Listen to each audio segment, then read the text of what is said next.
बिस्मिल्लाहिर्रहमानिर्रहीम। अस्सलाम वालेकुम। मैं यासर शाहिद उम्मीद करता हूँ आप सब खैरियत से होंगे। हमें ज़िंदगी और सरसब्जी और शादाबी अता फरमा दे। अभी ये दुआ मांग ही रहे थे कि बारिश शुरू हो गई, वादियाँ पानी से भर गईं। लेकिन उस बारिश में एक बहुत अजीब बात हुई, और वो अजीब बात ये थी कि कुरैश को ये सैलाबी ज़रूर हासिल हुई, मगर ये बारिश कबीला कैस और कबीला मुजर की करीबी बस्तियों में बालकल ना हुई। अब लोग बहुत हैरान हुए कि ये क्या बात हुई। एक कबीले पर बारिश और आसपास के सब कबीले बारिश से महरूम। तमाम कबीलों के सरदार जमा हुए। उस सिलसिले में बातचीत शुरू हुई। एक सरदार ने कहा, हम ज़बरदस्त कहत और खुश्क साली का शिकार हैं, जबकि कुरैश को अल्लाह ताला ने बारिश अता की है और ये अब्दुल मुत्तलिब की वजह से हुआ है। इसलिए हम सब उनके पास चलते हैं। अगर वो हमारे लिए दुआ कर दें तो शायद अल्लाह हमें भी बारिश दे दे। ये मशवरा सबको पसंद आया। चनांचा ये लोग मक्का मुअज़्ज़मा में आए और अब्दुल मुत्तलिब से मिले, उन्हें सलाम किया। फिर उनसे कहा, ऐ अब्दुल मुत्तलिब, हम कई साल से खुश्क साली का शिकार हैं। हमें आपकी बरकत के बारे में मालूम हुआ है, इसलिए मेहरबानी फरमाकर आप हमारे लिए भी दुआ करें, इसलिए कि अल्लाह ने आपकी दुआ से कुरैश को बारिश अता की है। उनकी बात सुनकर अब्दुल मुत्तलिब ने कहा, अच्छी बात है, मैं कल मैदान अरफात में आप लोगों के लिए भी दुआ करूंगा। दूसरे दिन सुबह सवेरे अब्दुल मुत्तलिब मैदान अरफात की तरफ रवाना हुए। उनके साथ दूसरे लोगों के अलावा उनके बेटे और अल्लाह के रसूल सल्लल्लाहु अलैहि वसल्लम भी थे। इरफात के मैदान में अब्दुल मुत्तलिब के लिए एक कुर्सी बिछाई गई और उस पर बैठ गए। नबी करीम सल्लल्लाहु अलैहि वसल्लम को उन्होंने गोद में बिठा लिया। फिर उन्होंने हाथ उठाकर यूं दुआ की, ऐ अल्लाह, चमकने वाली बिजली के परवरदिगार और कड़कने वाली गर्ज के मालिक, पालने वालों के पालने वाले और मुश्किलात को आसान करने वाले, ये कबीला कैस और कबीला मुजर के लोग हैं। ये बहुत परेशान हैं, उनकी कमरें झुक गई हैं। ये तुझसे अपनी लाचारी और बेकसी की फरियाद करते हैं और जानो माल की बर्बादी की शिकायत करते हैं। बस ऐ अल्लाह, इनके लिए खूब बरसने वाले बादल भेज दे और आसमान से इनके लिए रहमत अता फरमा, ताकि इनकी ज़मीनें सरसब्ज हो जाएं और इनकी तकालीफ दूर हो जाएं। अब्दुल मुत्तलिब अभी ये दुआ कर ही रहे थे कि एक स्याह बादल उठा, अब्दुल मुत्तलिब की तरफ आया और उसके बाद उसका रुख कबीला कैस और बनु मुजर की बस्तियों की तरफ हो गया। ये देखकर अब्दुल मुत्तलिब ने कहा, ऐ ग्रोह कुरैश और मुजर, जाओ, तुम्हें सैलाबी हासिल हो गई। चुनांचा ये लोग जब अपनी बस्तियों में पहुंचे तो वहां बारिश हो चुकी थी। आप 7 साल के हो चुके थे कि आपकी आंखें दुखने को आ गईं। मक्का में आंखों का इलाज कराया गया, लेकिन अफाका ना हुआ। अब्दुल मुत्तलिब से किसी ने कहा, अकाज के बाजार में एक राहिब रहता है, वो आंखों की तकालीफ का इलाज करता है। अब्दुल मुत्तलिब आपको उसके पास ले गए। उसकी इबादत गाह का दरवाज़ा बंद था। उन्होंने उसे आवाज़ दी, राहिब ने कोई जवाब ना दिया। अचानक इबादत गाह में शदीद जल्जला आया। राहिब डर गया कि कहीं इबादत खाना उसके ऊपर न गिर पड़े, इसलिए एकदम बाहर निकल आया। अब उसने आपको देखा तो चौंक उठा। उसने कहा, ऐ अब्दुल मुत्तलिब, ये लड़का इस उम्मत का नबी है। अगर मैं बाहर न निकल आता तो ये इबादत गाह जरूर मुझ पर गिर पड़ती। इस लड़के को फौरन वापस ले जाओ और इसकी हिफाजत करो, कहीं यहूदियों या ईसाइयों में से कोई इसे कत्ल न कर दे। फिर उसने कहा, और रही बात इनकी आंखों की, तो आंखों की दुआ तो खुद इनके पास मौजूद है। अब्दुल मुत्तलिब ये सुनकर हैरान हुए और बोले, इनके अपने पास है? मैं समझा नहीं। हाँ, इनका लुआब दहन इनकी आंखों में लगाएं। उन्होंने ऐसा ही किया, आंखें फौरन ठीक हो गईं।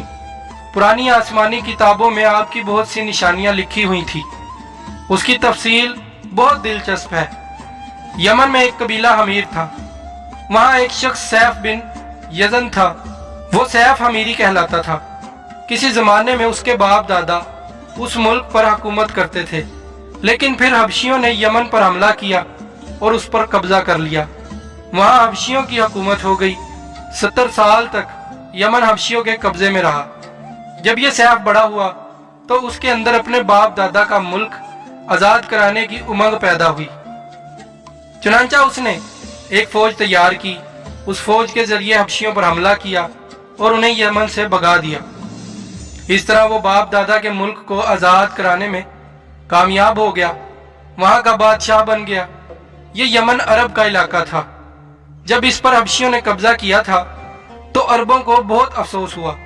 70 साल बाद जब यमन के लोगों ने हबशियों को निकाल बाहर किया तो अरबों को बहुत खुशी हुई। उनकी खुशी की एक वजह तो ये थी कि उन्हें हबशियों ने अबरहा के साथ मक्का पर चढ़ाई की थी। चारों तरफ से अरबों के वफद सैफ को मुबारकबाद देने के लिए आने लगे। कुरैश का भी एक वफद मुबारक देने के लिए गया।